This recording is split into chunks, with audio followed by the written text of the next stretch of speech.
मोजां मोननानै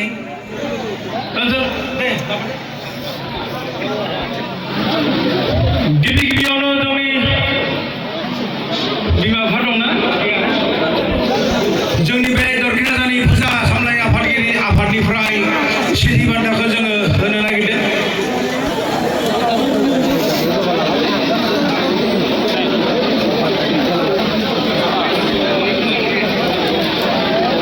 गिबि बान्थाखौ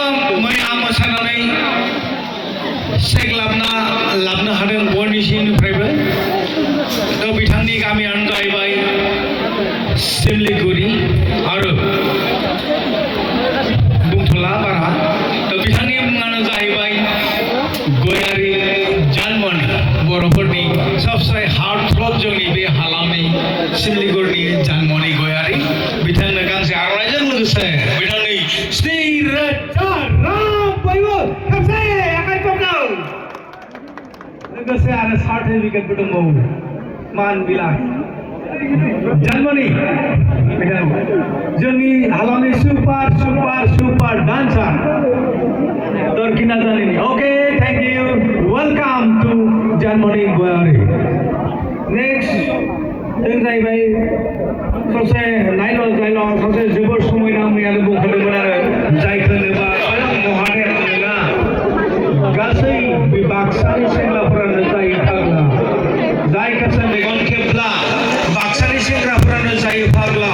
बिथाङा जोंनि दरखिना जानायाव फैनानै मोसानानै गावनि बायदेंलाय सिदेंलाय महरखौ जोंनि मोसानानै दिन्थिदों। बिथांनि मुङानो जाहैबाय प्रियांका नार्जारि। नैथि बान्था बिथांखौबो गांसे आर'नाइ आरो 5,000 रां मोसानानैबो जे इमान फैसाबो आं मिथिफेरामोन, दिनैसो मिथिबाय। डान्स करियो जे 5,000 টাকা পাবো পারে ওই আজিহে বুঝি পালো। তো সকলোকে এখন আমার দরকিনা জানির পৰা সার্টিফিকেট আর আরনাই আর প্রাইজ একেবারে হাই ভাবনাই যাব। বিধানমনা জাতি উনাও এবার সকলে হাত চাপৰি মাতি বুলিব লাগে, তাৰমানে যাতে ভৱিষ্যতে তেওঁলোকে আৰু উৎসাহ পায় আৰু অহা বছৰ আৰু আমাৰ ইয়াতে আহিব। কাৰণ তেওঁলোকৰ এটা সপোন আছে, তেওঁলোকে ভৱিষ্যতে একোটা অভিনেত্ৰী বা এক্ট্ৰেছ বা ফাউণ্ডাৰী जागोन। नेक्स्ट फैबाय जोंहा मैयानो बुंखादोंमोन आङो जायनि बिखाया फांदांदां, जायनि बिखाया मदद, जायनि आदैया मदद। बिथांखौ बुजिखाबाय जानो हागौ नोंथांमोना, जायनि गामिया बागमारा आरो जाय बिथांखौ नुबा गासै रुपहिनि सिख्लाफोरानो जायो फाग्लि। तो बिथांनि मुङानो जाहैबाय देरहासार नार्जारि। तो बिथांखौबो थार्ड प्राइज 5,000 रां।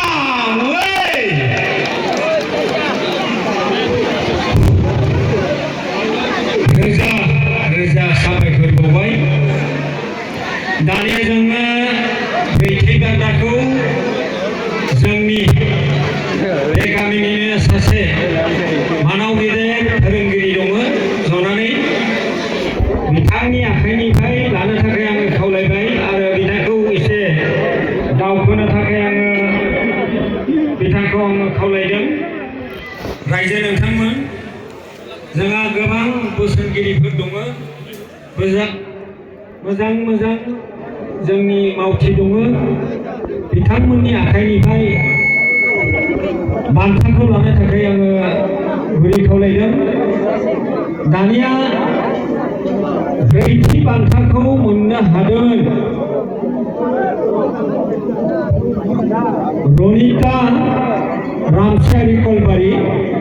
बिथांजोआबो गोबां जायगायावनो माने प्राइज मोनबोबाय। बेखायनो आं सान्दों जोंनिनो गामिनि बोसोनगिरि मानाव गेदेर भबेन ब्रह्म बिथांखौ गावनि आखाइजोंनो गांसे आर'नाइ बान्थाखौबो होनो थाखाय आङो गुरै खावलायदों। गोजोन्थों।